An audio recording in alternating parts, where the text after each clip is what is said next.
So tell us about Fetii and how does Fetii plan to solve, or how are you guys solving this congestion and traffic problem? Right. So Fetti is essentially what we like to say a group rideshare platform in which Okay. we utilize a network of 15 passenger transit vans to service groups and businesses on demand, getting them from point A to point B together. Mm, Right. Groups right now have two options essentially. The first option is to split up the group and take multiple vehicles, whether it be other ride sharing options or personal vehicles.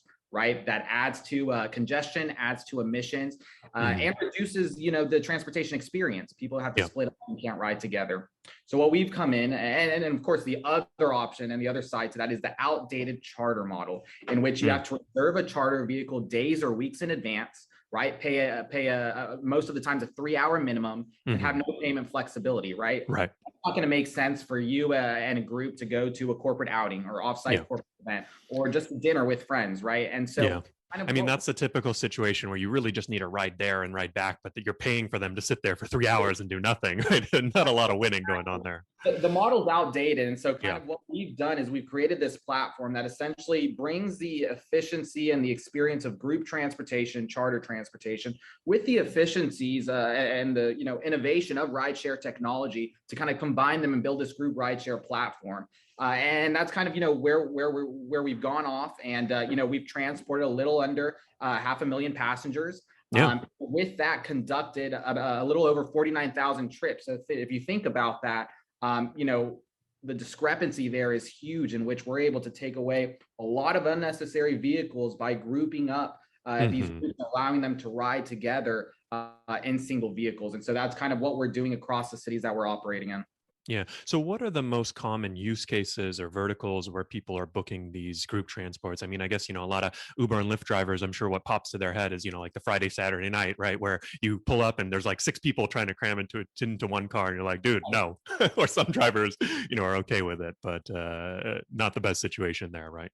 Right. So we've got our on demand leg and our Okay. corporate leg in Fetti. And so for our on demand, a lot of it is as you mentioned, nights out. Right, we're transporting groups safely during nights out, whether they're going nightlife Yeah. or dinners or whatnot, making sure no one's drunk driving and stuff of that. We're doing a lot of say weddings. Right, we're Mm, saying airport shuttling. We've got a lot of wine tours. We've got a lot of bachelorette parties, concerts, yeah. I sporting mean, I guess I've been to a couple bachelor parties in Austin, so I imagine that's a good opportunity for, outing. Obviously, there's the night out, but, the other outings and areas around that, right? Definitely. And then on the other side, we've got the corporate leg, in which we're doing a lot of offsite corporate events, a lot of corporate shuttling for companies, and commuting for companies as well, in which they're able to utilize our network of Hmm. vehicles to transport their employees, clients, guests, Mm, wherever they need to go, affordably, flexibly, and most importantly, together. Right. yeah. Well, what do you think is the sort of value prop on the corporate side, right? Like, so for example, I know hotels, they typically have their own shuttles. And, I took in Nashville recently, right? I took an early shuttle and there was like 25 people. They had to call a backup shuttle like at 5 a.m. Everyone was going to the airport. And I'm sort of thinking, like, is that the type of use case where you guys would help? Or is there sort of some specific corporate aspect where it's like, hey, these guys can really solve this pain point that we're having?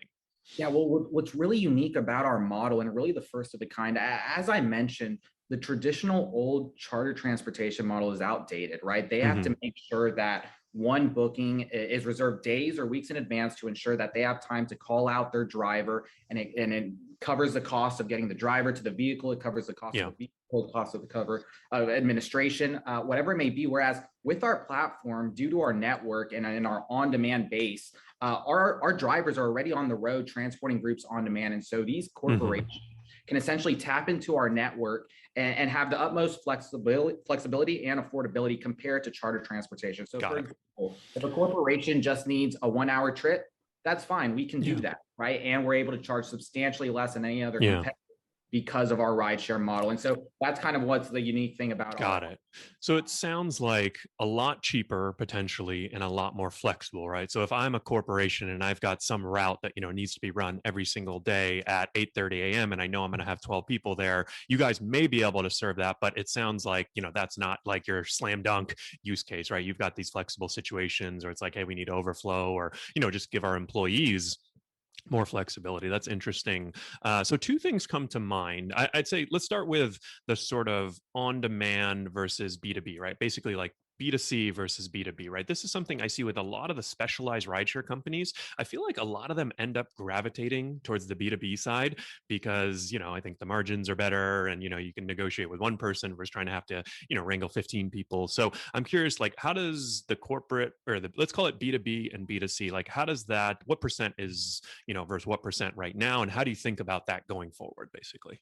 Look, right now, the majority is our on-demand Mm, B2C kind of sector, but we do see that growing on the B2B side as we continue expansion. But the really unique thing about our model is that the possibilities are really endless because of our duality, hmm. right? So we've got companies such as Chariot, right, who kind of came through with these Yeah. 15 passenger transit vans and focused solely on B2B. And what we found is that they essentially couldn't fit demand in those use cases where B2B necessarily wasn't viable, for example, during the rush hour times. And so Right. these vehicles would sit idle. So what we've done is kind of built this foundation of B2C and complemented it with B2B to increase Mm. and maximize the utilization of these vehicles. And so I think the perfect storm is having that, duality and ensuring that these vehicles are transporting groups, whether it be B2C Yeah. customers or corporations. Right. And I mean, that's sort of the perfect segue. This is the age old transportation problem where, taxis kind of, this is why taxis were disrupted by Uber, because if you have enough